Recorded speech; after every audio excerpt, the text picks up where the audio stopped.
Hello everyone, welcome to my channel KP success zone. दोस्तों NCERT चल रहा था और एनसीईआरटी में हम लोग क्लास 7 का एनसीईआरटी देख रहे थे, जिसमें आज हम लोग करने वाले हैं 5वां चैप्टर जो कि जल, और काफ़ी इंपॉर्टेंट है। इसमें काफ़ी कुछ है। जल चक्र के बारे में पढ़ेंगे, जलसाला हो गया, सुनामी के बारे में, जल का वितरण किस प्रकार से है, और इससे कई क्वेश्चन डायरेक्ट एग्जाम में देखने को मिलता है। चाहे बीपीएससी का एग्जाम देने जाइए या किसी भी स्टेट पीसीएस का एग्जाम देने जाइए, आपको यहाँ से क्वेश्चन देखने को मिलता है। तो इस चैप्टर को अच्छे से पढ़ेंगे, और इससे पहले जो भी चैप्टर है अगर आप लोग नहीं पढ़े हैं तो प्लेलिस्ट में जाकर देख सकते हैं। क्लास 6 का ज्योग्राफी भी कंप्लीट हो चुका है एक बेहतरीन नोट्स के साथ, तो आप लोग उसको जरूर देखिए और नोट्स को खुद से लिखने का प्रयास कीजिए।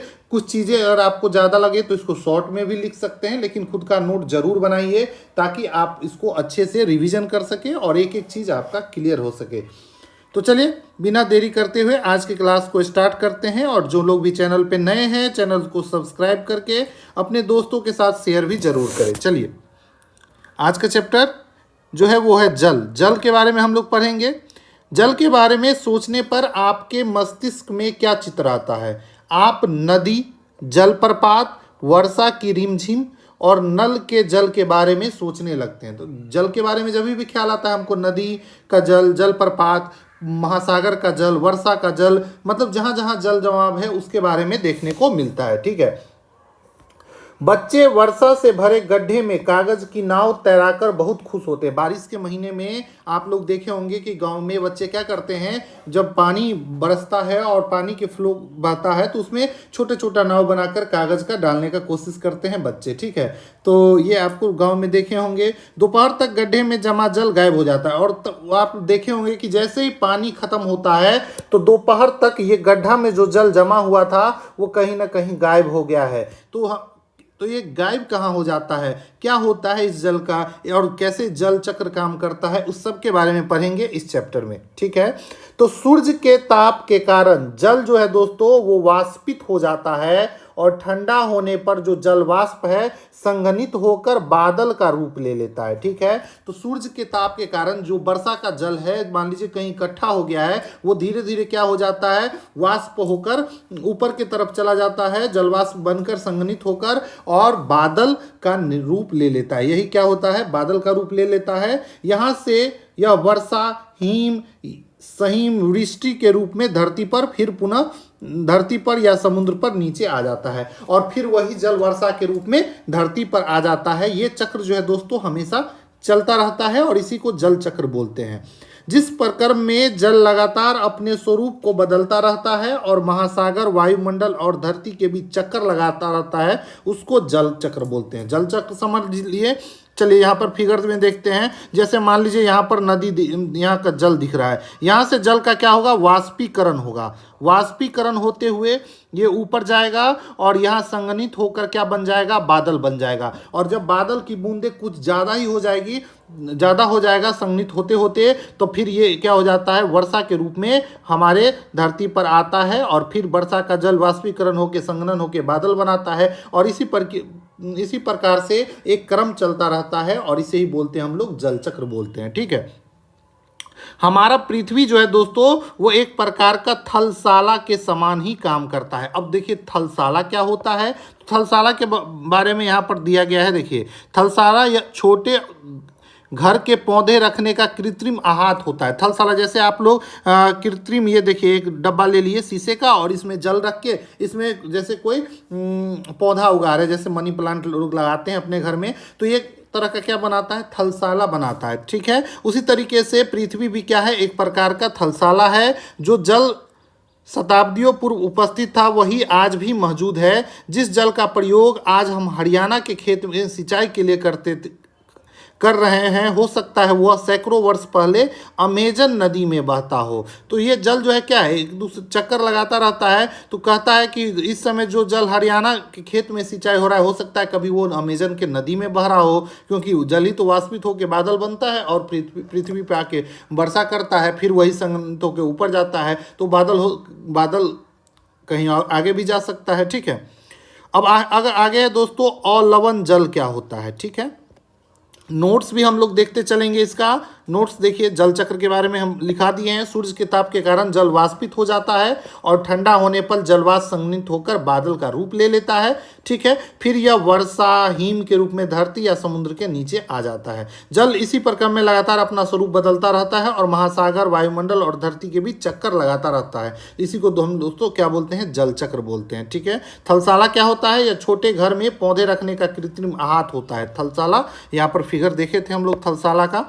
ठीक है, और पृथ्वी की थलसाला के समान है। हमारा जो पृथ्वी है वो भी क्या है? एक प्रकार का थलसाला ही है। ठीक है, अब देखेंगे अलवण जल के मुख्य स्रोत क्या क्या है। देखिए, जल जो है दोस्तों बहुत सारा जल अलवण जल के रूप में पाया जाता है, जिसको हम लोग डायरेक्ट पीने के रूप में उपयोग नहीं कर सकते हैं। ठीक है, तो अलवण जल जो होता है, सॉरी, अलवण जल मतलब जिसमें लवण न हो, ये तो पीने योग्य जल होता है। ठीक है, पीने योग्य जल होता है। ठीक है, लेकिन जो लवण वाला जल होता है ये पीने योग्य नहीं होता है। ठीक है, तो किस प्रकार कहाँ ये मिलता है इसके बारे में देखेंगे। तो अलवण जल जो मिलता है हमको मुख्य रूप से नदी से, ताल से, सोता से, हिमनद से मिलता है। वहीं बात करें लवण जल का, तो ये हमको महासागर, समुद्र का जल, ये सब जो है दोस्तों लवणीय जल है। और इस यहाँ के जो जल है उसमें भारी मात्रा में नमक का मात्रा देखने को मिलता है, जिसमें अधिकांश जो है दोस्तों सोडियम क्लोराइड NaCl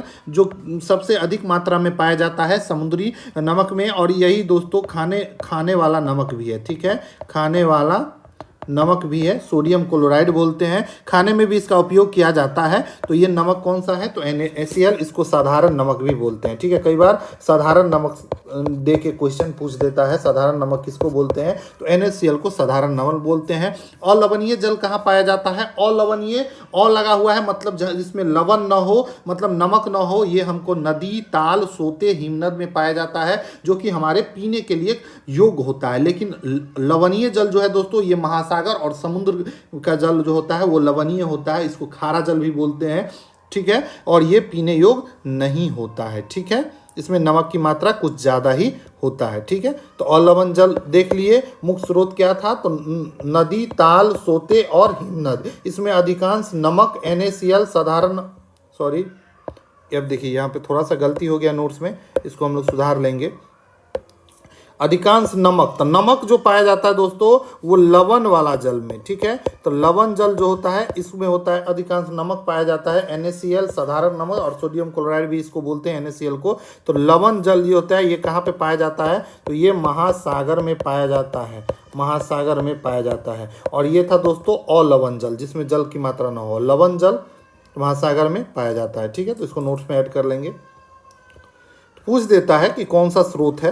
अब देखिए यहाँ विश्व की प्रमुख समुद्र, झील और नदी की बात की गई है, तो इसको हम लोग डिटेल से पढ़ेंगे। अभी हम भारत का देख लेते हैं। यहाँ पर देखिए ये है हमारा भारत, और भारत में इस तरफ देखेंगे तो अरब सागर है, और इधर पूर्व में देखेंगे तो बंगाल की खाड़ी, और नीचे जो है दोस्तों हिंद महासागर है। ठीक है, तो तीन तरफ से भारत जो है महासागर से घिरा हुआ है। और ब्रह्मपुत्र नदी और गंगा नदी जो है दोस्तों भारत की सबसे बड़ी नदी है, लंबी नदी है। ठीक है, और ब्रह्मपुत्र भी उसके बाद आ जाता है। तो ये सब चीज़ भारत के बारे में है, और भी सारा देश का नदी यहाँ पर दिया हुआ है, और सबके बारे में हम लोग पढ़ेंगे डिटेल से। ठीक है, आज यहाँ पर बस आप इसका नाम देख सकते हैं, फिगर आप देख सकते हैं। ठीक है, अमेजन नदी यहाँ पर देखिए, दक्षिण अमेरिका का सबसे फेमस नदी है, और विश्व की सबसे लंबी नदी भी है दोस्तों अमेजन नदी। उसके बाद देखिए अफ्रीका में कांगो नदी, ठीक है, यहाँ पर विक्टोरिया झील, ये सब अफ्रीका में है। ऑरेंज नदी, ठीक है। तो नदी जब पढ़ेंगे हम लोग, जब नदी वाला चैप्टर आएगा तो उसमें हम लोग सबको एकदम क्लियर पढ़ेंगे। ठीक है, वहीं देखिए होंग ही नदी, ये कि चाइना में है, और ये पूछा जाता है कई बार, तो इसको भी हम लोग ध्यान रखेंगे। चलिए आगे देखते हैं। आगे जो है दोस्तों वो है जल का वितरण। हम सभी जानते हैं कि पृथ्वी की सतह का 3/4 भाग जल है। पृथ्वी की सतह का 3/4 भाग जल है, मतलब 4 में से 3 भाग जो है दोस्तों वो जल है, और 1 भाग क्या है? भूमि है। ठीक है, 3/4 का मतलब हुआ कि 4 टोटल अगर 4 है तो उसमें से 3 भाग क्या है? जल है, और 1 भाग ही भूमि है। ठीक है, यदि धरती पर थल की अपेक्षा जल अधिक है तो अनेक देशों में जल की कमी का सामना। अब देखिए, जल जब तीन चौथाई जल है, 4 में से 3 भाग जल है, तो फिर भी हमें जल का संकट क्यों देखने को मिलता है? बहुत जगह जल का संकट देखने को मिलता है। तो इसका सबसे बड़ा कारण ये है कि जल में अधिकांश जल जो है दोस्तों वो महासागर में पाया जाता है, और जो कि 97.3% है। और महासागर का जल जो होता है ये होता है लवणीय जल होता है, ठीक है। इसमें लवण की मात्रा अधिक होता है, इसलिए हम लोग पीने के रूप में इसका उपयोग नहीं कर सकते हैं, ठीक है। यहाँ पर देखिए एक टर्म दिया हुआ है लवणता। लवणता क्या होता है? तो 1000 ग्राम जल में मौजूद नमक की मात्रा को महासागर की औसत लवणता बोलते हैं, ठीक है। इसमें 35 भाग प्रति 1000 ग्राम है, ठीक है।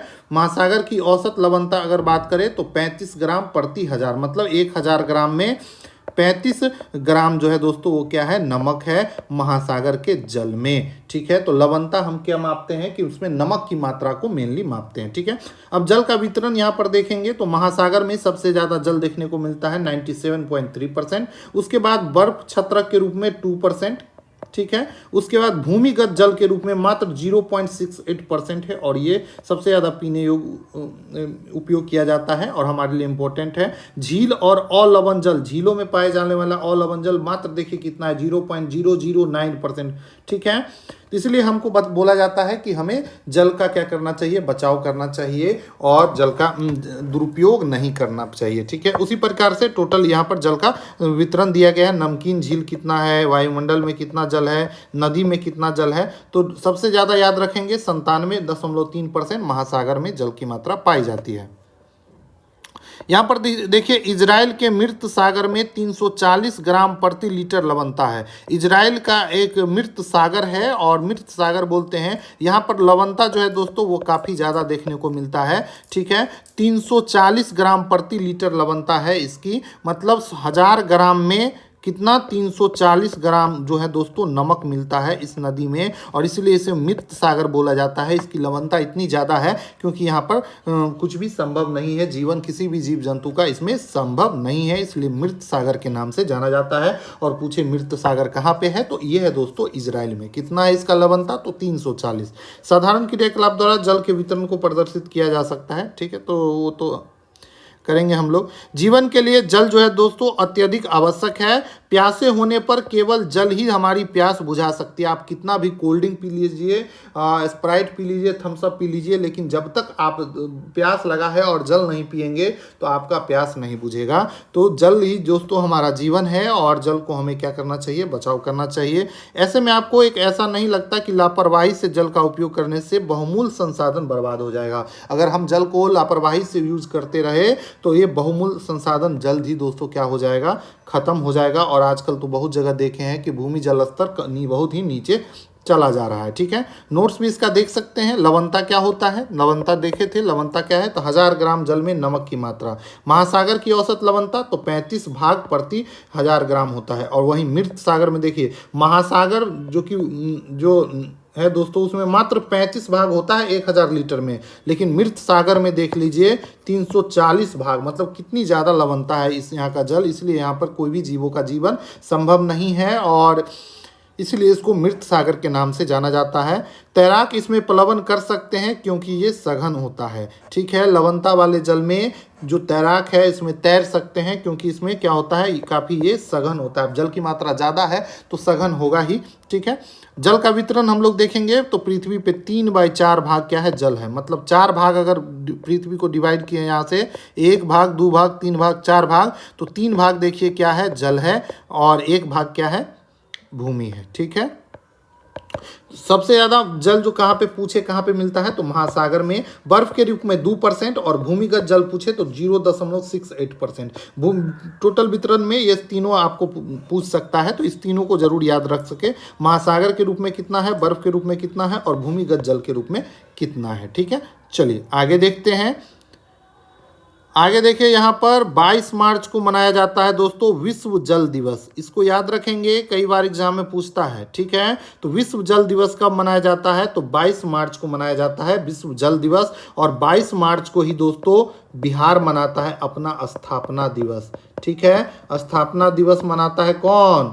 तो बिहार दिवस भी बोलते हैं। तो बिहार जो है दोस्तों अपना स्थापना दिवस भी 22 मार्च को ही मनाता है, ठीक है। और विश्व जल दिवस के रूप में भी हम मनाते हैं 22 मार्च को, जब जल की संरक्षण की विभिन्न विधियों को प्रज्वलित करता है। और इसमें हम लोग जल के विभिन्न संरक्षण की विभिन्न विधियों के बारे में चर्चा करते हैं, किया जाता है, और उसकी जागरूकता फैलाने के लिए कि जल का प्रबंधन किया जाए, उसको संरक्षण किया जाए, इसीलिए हम लोग प्रत्येक साल 22 मार्च को विश्व जल दिवस मनाते हैं, ठीक है। अब हम लोग पढ़ेंगे महासागरीय परिसंचरण।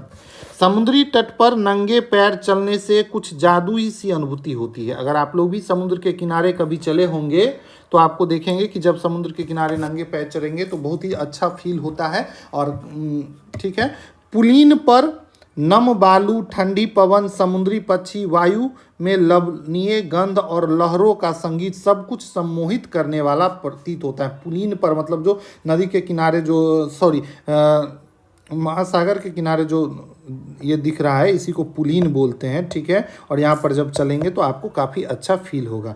ताल और झील के शांत जल के विपरीत महासागरीय जल हमेशा गतिमान रहता है। तो याद रखेंगे महासागर का जो जल होता है वो हमेशा क्या होता है, गतिमान होता है। लेकिन ताल का जल, झील का जल ये सब क्या है दोस्तों, शांत जल है। किसी मतलब पोखर देख रहे हैं, गांव घर में आप लोग पोखर देखे होंगे, पोखर का जल क्या है, तो शांत जल है भाई, वो बहता हुआ जल है। लेकिन नदी का जल देखेंगे तो क्या है, हमेशा बहता हुआ रहता है, तो उसको बहता हुआ जल बोलेंगे। महासागर का जल कैसा है, तो बहता हुआ जल है, हमेशा गतिमान रहता है, ठीक है। चलिए, महासागरीय जल क्या रहता है, हमेशा गतिमान रहता है। ताल और झील का जल जो है तो शांत रहता है। महासागर की गति से अब क्या क्या देखने को मिलता है, तो महासागर के गति के कारण हमको तरंग, ज्वार भाटा और विभिन्न प्रकार की धाराएं देखने को मिलता है। और इस तीनों चीज को हम लोग अभी पढ़ने वाले हैं, तरंग, ज्वार भाटा और धारा। और यहाँ ज्वार भाटा काफी इंपॉर्टेंट है, आज अगर इसको छोड़ दिए तो कभी भी ज्वार भाटा समझ में नहीं आएगा, ठीक है। और कई बार यहाँ से थ्योरी टाइप से क्वेश्चन देके फंसाता है बीपीएससी, तो इसको जरूर अच्छे से करिए, ठीक है। चलिए पढ़ते हैं अब तरंग के बारे में। समुद्र तट पर गेंद से खेलते समय जब गेंद जल में गिर जाए तो क्या होता है। यह दृश्य बहुत ही मनोरंजक होता है कि कैसे तरंग के साथ गेंद तट पर वापस लौट आती है। तरंग क्या करती है, इस तरीके से आगे की तरफ आती है तट के तरफ, और फिर टकराकर पीछे की तरफ चली जाती है। तो कोई गेंद अगर समुद्र में गिर जाए तो वो फिर क्या है, तरंग के साथ तट पे आ जाती है। जब महासागरीय सतह पर जल लगातार उठता और गिरता रहता है तो उसे तरंग कहते हैं। महासागरीय सतह पर अगर आप लोग कभी गए होंगे तो देखेंगे जल काफ़ी तेजी से आगे आता है और फिर पीछे चले जाता है, फिर आगे आता है, तो इसको क्या बोलेंगे, तरंग बोलते हैं। जलों का ऊपर उठना और फिर गिरना, इसको हम लोग क्या बोलते हैं, तरंग बोलते हैं। जब समुद्री सतह पर पवन बहती है तो तरंग उत्पन्न होती है। तरंग उत्पन्न कैसा होता है, कैसे होता है, तो पवन से, बहते हुए वायु से हमें क्या तरंग उत्पन्न होता है। तेज पवन बहती है तो तरंग भी काफ़ी बड़ी होती है, ठीक है। तो हवा पे ये दोस्तों काफ़ी डिपेंड करता है। तो तरंग कब होगा बड़ा, तरंग बड़ा होगा जब हवा क्या होगा, जब हवा होगा क्या, जब हवा होगा तेज, ठीक है। हवा धीमा होगा तो तरंगे भी धीरे मतलब ज़्यादा नहीं उठेगी, और ठीक है। और जब हवा तेज चलेगी तो तरंग भी ज़्यादा देखने को मिलेगा, ठीक है, और ज़्यादा ऊपर उठेगी, ठीक है। तूफान में तेज वायु चलने पर विशाल तरंग उत्पन्न होती है। वही बात है कि जब तूफान आएगा तो विशाल तरंग उत्पन्न होती है, और इसके कारण अत्यधिक विनाश भी देखने को आता है। कई बार आप लोग देखे होंगे, ठीक है। भूकंप, ज्वालामुखी उद्गार, जल के नीचे भूस्खलन, इस सब के कारण भी महासागरीय जल अत्यधिक विस्थापित हो जाती है। मतलब भूकंप आता है जब ज्वालामुखी उद्गार होता है, जल के नीचे अगर भूस्खलन हम लोग तो ज़मीन पर देखे होंगे पहाड़ी एरिया में, भूस्खलन ज़मीन के नीचे भी होता है, और इसके कारण दोस्तों महासागरीय जल काफ़ी अधिक विस्थापित हो जाता है। मतलब कभी आगे बहुत तेज तरंग देखने को मिलता है। इसके परिणाम स्वरूप 15 मीटर तक की ऊंचाई वाली विशाल ज्वारीय तरंग उठ सकती है, ठीक है। जब ज़्यादा हवा चलेगा, तूफान चलेगा तो 15 मीटर तक की ऊंचाई वाला विशाल जो तरंग देखने को मिल सकता है। और इसी को दोस्तों हम लोग क्या कहते हैं, सुनामी बोलते हैं। जब तरंग 15 मीटर की ऊंचाई से अधिक बहने लगे तो उसको क्या बोल देते हैं, सुनामी बोल देते हैं। अब तक का सबसे विशाल सुनामी जो आया है दोस्तों वो आया है 150 मीटर। 150 मीटर ऊंचा उठ गया था समुद्र का जल, ठीक है, जब सबसे विशाल विशाल सुनामी आया था। ये तरंग 700 किलोमीटर प्रति घंटा से अधिक की गति से चलती है। 2004 में जो सुनामी आया था दोस्तों, भारत के तटीय क्षेत्रों में सबसे ज़्यादा इसका विनाश हुआ था। अंडमान निकोबार द्वीप समूह में जो इंदिरा पॉइंट है, भारत का सबसे दक्षिणी बिंदु, ये भी दोस्तों डूब गया था। ठीक है, इंदिरा पॉइंट, तो आप लोग इसको ध्यान रखेंगे। इंदिरा पॉइंट कहाँ पे है, तो अंडमान निकोबार द्वीप समूह में, और ये भारत का सबसे दक्षिणी बिंदु है। ठीक है, और 2004 में यहाँ पर काफ़ी भयानक सुनामी आई थी, जिसके कारण यहाँ पर बहुत सारा नुकसान हुआ था और इंदिरा पॉइंट तो पूरा डूब गया था। ठीक है, अब सुनामी क्या है, पृथ्वी का तांडव। सुनामी, जिसको पृथ्वी का तांडव कहते हैं, 26 दिसंबर 2004 को हिंद महासागर में सुनामी तरंगे और पोताश्रय तरंग के कारण अत्यधिक विनाश हुआ था। 2004 में अंडमान निकोबार द्वीप समूह में यह विनाश देखने को मिला था। ये तरंग जो है दोस्तों भूकंप का परिणाम था। अधिकेंद्र सुमात्रा के पश्चिम सुमात्रा, इंडोनेशिया के सुमात्रा के पश्चिम सीमा पर था और भूकंप की तीव्रता रिएक्टर स्केल पर 9.0 मापा गया था। और रिएक्टर स्केल जब हम पढ़ाए थे तो बताए थे कि 7 से अगर रिएक्टर स्केल पे ज़्यादा आता है, भूकंप की तीव्रता ज़्यादा होता है, तो भूकंप जो होता है काफ़ी विनाशकारी होता है। और भूकंप के कारण ही दोस्तों काफ़ी बड़ा तरंग और सुनामी देखने को मिलता है। इसमें क्या हुआ था कि भारतीय प्लेट जो है दोस्तों वो बर्मा प्लेट के नीचे धंस गया था। आपको बताए थे पृथ्वी क्या है, पृथ्वी के नीचे कई प्रकार की प्लेट है। ठीक है, और वो हमेशा खिसकती रहती है। तो जब भूकंप आया था दोस्तों, सुनामी आया था 2004 में, ठीक है, तो 9.0 तीव्रता का भूकंप देखने को मिला था। और इसमें भारतीय प्लेट जो है दोस्तों वर्मा के प्लेट के नीचे धंस गई थी और समुद्र तल में आकस्मिक गति उत्पन्न हो गई और इससे काफ़ी भूकंप आया था। महासागरीय तल 10 से 20 मीटर तक विस्थापित हो गया था। जो महासागर का जो तल था, समुद्र का जो तल था 10 से 20 मीटर ऊंचा चला गया था। ठीक है, ऊंचा विस्थापित हो गया था और नीचे की दिशा में झुक गया था। इस विस्थापन के कारण निर्मित अंतराल को भरने के लिए विशाल मात्रा में महासागरीय जल उसी ओर बहने लगा। दक्षिणी और दक्षिण पूर्वी एशिया के समुद्री तटों में जल हटने लगा। भारतीय प्लेट के बर्मा प्लेट के नीचे चले जाने पर जल वापस समुद्र की तट की ओर लौटा। और देखिए, जब भी सुनामी आता क्या है, तो समुद्र का जल जो है दोस्तों वो काफ़ी तेजी से पीछे की ओर बहने लगता है। ठीक है, पीछे की तरफ हटता है और फिर अचानक से इतना तेज सुनामी आता है कि काफ़ी उसका विनाश होता है। एक बार ऐसी घटना देखने को मिली थी जिसमें बहुत सारे लोग मतलब कि अपने जान गंवा दिए थे। लोग जो है, जब समुद्र का जल पीछे हट रहा था तो लोग कुछ समझ नहीं रहे थे, उन्हें अच्छा लग रहा था और लोग उसको देख रहे थे। और हुआ जब उधर से काफ़ी तेज जब वापस आई तरंगे तो काफ़ी लोगों की जान चली गई थी। इसके कारण, सुनामी के कारण दोस्तों 800 किलोमीटर प्रति घंटा की गति से आया था और इससे हिंद महासागर के कुछ द्वीपपुंज तक डूब गया था। इंदिरा पॉइंट जो कि अंडमान निकोबार द्वीप समूह में है, भारत का सबसे दक्षिणी भाग है, ये भी दोस्तों डूब गया था। ठीक है, उसके बाद तटीय भाग जो है भारत का, तमिलनाडु, केरल, जो ये वाला भाग है, इस सब तटीय भाग है, तो यहाँ पर दोस्तों काफ़ी ज़्यादा नुकसान देखने को मिला था। बड़ी सुनामी के संकेत आपको 3 घंटे पहले मिल सकता है। प्रशांत महासागर में प्राथमिक चेतावनी की ऐसी प्रणाली क्रियाशील है। प्रशांत महासागर में ऐसा एक चेतावनी के लिए लगा हुआ है, लेकिन हिंद महासागर में इस प्रकार की सुविधा नहीं है, जिसके कारण हिंद महासागर में सुनामी क्योंकि कभी कभी आती है, लेकिन जब भी आती है तो काफ़ी नुकसान पहुंचा जाती है। ठीक है, भूकंप क्रिया बहुत कम होती है हिंद महासागर में, लेकिन कई बार यहाँ पर इस तरीके के चेतावनी वाला कोई प्रणाली नहीं है, तो जब भी आता है तो काफ़ी नुकसान कर जाता है। प्रशांत महासागर में बराबर आता रहता है, तो वहाँ पर ये चेतावनी वाला लगा हुआ है। दिसंबर 2004 में सुनामी से दक्षिण और दक्षिण एशिया के तटों में तबाही मचाई थी, बताया ही है। सुनामी आने का प्रथम संकेत यह होता है कि तटीय क्षेत्र में जल में तेजी से कमी आती है। सुनामी आने वाला होता है तो आपको तटीय क्षेत्र के जल में काफ़ी तेजी से कमी आते हुए दिखेगा और फिर विनाशकारी तरंगे उठने लगती है। जब तट पर ऐसा हुआ तो लोग ऊंचे स्थान पर न जाकर उस अचंभे को देखने के लिए एकत्रित हो गए थे। तो ये वाला सुनामी आया था तो लोग उसको देखने के लिए एकत्रित हो गए थे। फलस्वरूप ये हुआ कि सुनामी की विशाल तरंगे आई तो बड़ी संख्या में उत्सुक खड़े दर्शक जो है उसकी मृत्यु हो गई थी। ठीक है, तो हम लोग देख लिए इसमें। चलिए अब इसके नोट्स को देख लेते हैं सुनामी के बारे में।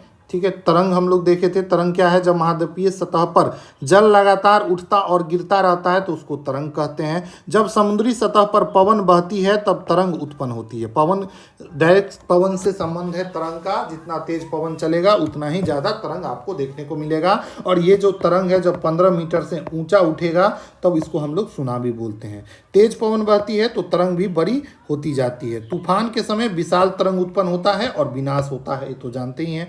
सुनामी क्या होता है, भूकंप, ज्वालामुखी उद्गार, जल के नीचे भूस्खलन के महासागरीय जल के अत्यधिक विस्थापित हो जाती है, जिसे हमको सुनामी कहते हैं। ठीक है। एग्जाम्पल में अगर 15 मीटर से ज़्यादा ज्वारीय तरंग देखे हो जो जब देखने को मिलता है तो उसको हम लोग सुनामी बोलते हैं। सबसे विशाल सुनामी 150 मीटर का तरंग देखने को मिला था और इसका स्पीड 700 किलोमीटर पर आवर था उस समय। ठीक है। सुनामी से 2004 में इंदिरा पॉइंट डूब गया था, जो कि भारत का सबसे दक्षिणतम बिंदु है और ये अंडमान निकोबार में स्थित है। ठीक है। अब हम लोग पढ़ेंगे ज्वार भाटा। क्या पढ़ेंगे, तो ज्वार भाटा पढ़ेंगे। चलिए,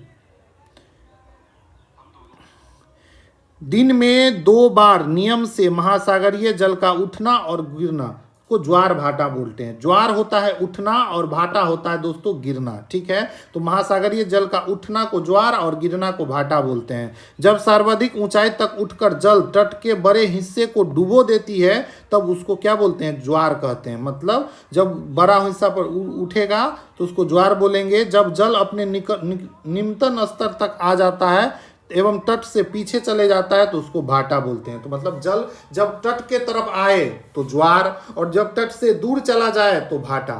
ठीक है। तो इसी को दोस्तों क्या बोलते हैं, ज्वार भाटा। ठीक है। तो ज्वार भाटा क्या है, महासागरीय जल का उठना और गिरना ज्वार भाटा कहलाता है। ज्वार में तट के नजदीक आएगा जल और भाटा में दूर चला जाएगा। ज्वार क्या होता है, जब सर्वाधिक ऊंचाई तक उठकर जल तट के बड़े हिस्सों को डुबो दे, मतलब तट के तरफ आ जाए जल, तो हम ज्वार बोलेंगे। और भाटा क्या होता है, जब जल अपने निम्नतम स्तर तक आ जाता है और तट के पीछे चला जाता है, मतलब किनारे, तट का मतलब होता है किनारे, किनारे से काफी पीछा चला जाए तो उसको भाटा बोलेंगे। तो ज्वार भाटा आप लोग को समझ गए। ज्वार भाटा का कारण क्या होता है, तो ज्वार भाटा का जो मेन कारण होता है सूर्य और चंद्रमा के गुरुत्वाकर्षण बल। सूर्य और चंद्रमा के गुरुत्वाकर्षण बल के कारण दोस्तों हमको ज्वार भाटा देखने को मिलेगा। ठीक है। और यहाँ पर देखिए विभिन्न प्रकार का ज्वार भाटा आपको देखने को मिलेगा। यहाँ देखिए लघु ज्वार भाटा। ठीक है। जब पृथ्वी और चंद्रमा यहाँ पर हो, पृथ्वी यहाँ बीच में और इधर सूर्य इधर की तरफ लगाए बल और गुरुत्वाकर्षण बल चंद्रमा इधर की तरफ लगाए।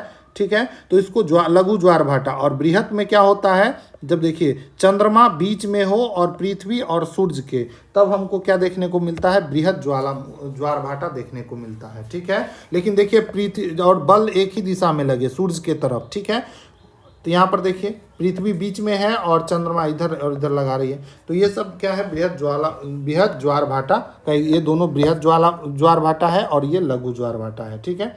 ज्वार भाटा के बारे में हम लोग पढ़ेंगे। सूर्य और चंद्रमा के शक्तिशाली गुरुत्वाकर्षण बल के कारण पृथ्वी की सतह पर ज्वार भाटा आते हैं। तो ज्वार भाटा आने का क्या कारण है, तो सूर्य और चंद्रमा के शक्तिशाली गुरुत्वाकर्षण बल। पृथ्वी का जल चंद्रमा के निकट होता है, उस समय चंद्रमा के गुरुत्वाकर्षण बल क्या हो गए भाई,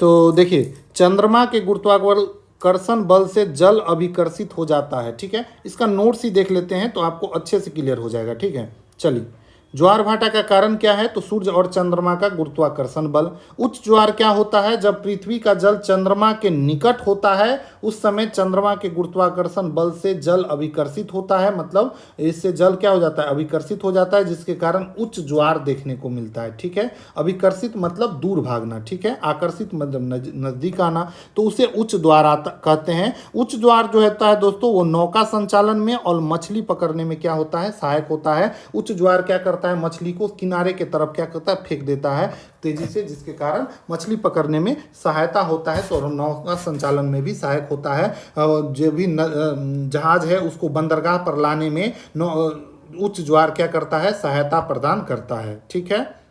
सबसे ऊंचा ज्वार सबसे ऊंचा ज्वर जो है दोस्तों पूर्णिमा एवं अमावस्या के दिन देखने को मिलता है। सूर्य, चंद्रमा और पृथ्वी एक सिध में होता है। इस दिन क्या होता है, सूर्य, चंद्रमा और पृथ्वी एक सिध में होता है और इसे बृहद ज्वर बोलते हैं। यहाँ पर फिगर हम लोग देखे थे तो देखिए सूर्य, चंद्रमा और पृथ्वी एक ही लाइन में है कि नहीं, दोनों जगह। तो इस जब भी तीनों एक ही लाइन में हो तो हमको क्या देखेगा, उच्च ज्वर या बृहद ज्वर देखने को मिलेगा। उसके बाद निम्न ज्वर भाटा क्या है, जब चांद अपने प्रथम और अंतिम चतुर्थांश में होता है और चांद और सूर्य का गुरुत्वाकर्षण बल विपरीत दिशा में होता है, तब निम्न ज्वर भाटा देखने को मिलता है। देखिए चंद्रमा में ऊपर की तरफ लग रहा है, देखिए ऊपर के तरफ और इधर के तरफ, मतलब विपरीत दिशा में लग रहा है, तो इसको बोलेंगे लघु ज्वार भाटा बोलेंगे। ठीक है, तो दोनों आप लोग समझ गए होंगे। ठीक है, निम्न ज्वार भाटा और ठीक है, जब चांद अपने प्रथम अंतिम चतुर्थांश में हो तो चांद और सूर्य का गुरुत्वाकर्षण बल विपरीत दिशा में, मतलब एक दिशा में नहीं लगेगा और महासागरीय जल पर पड़ता है, तो इसका परिणाम जो है निम्न ज्वार भाटा या लघु ज्वार भाटा के रूप में देखने को मिलता है।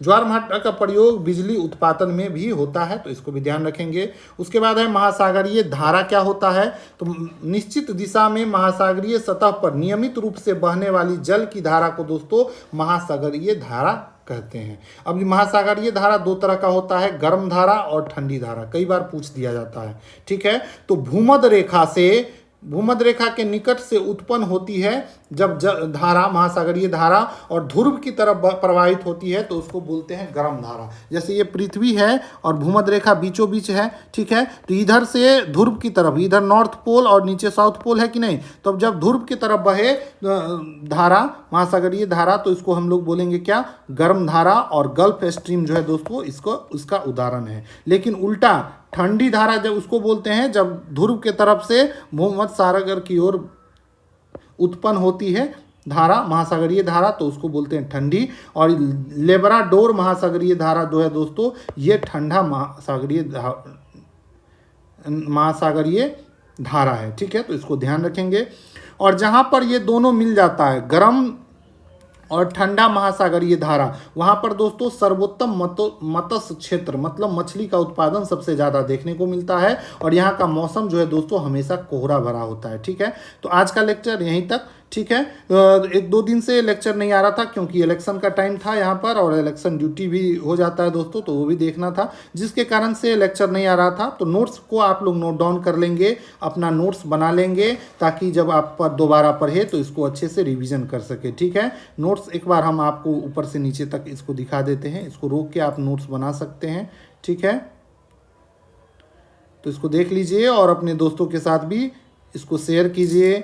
ठीक है, और इस तरीके से चैनल को सपोर्ट करते रहिए और वीडियो देखते रहिए। ठीक है, इसके बाद हम लोग साइंस भी शुरू करेंगे और हिस्ट्री भी कराएंगे, एनसीईआरटी लाइन बाय लाइन, और इसी तरीके से नोट्स के साथ, ताकि आप लोग अच्छे से नोट्स बना सके और उसको अच्छे से पढ़ के और एग्ज़ाम में अच्छा एक सीट आप हासिल कर सके। ठीक है, तो देखिए पूरा नोट्स आप लोग देख लिए। ठीक है, तो इसको नोट डाउन कर लीजिए।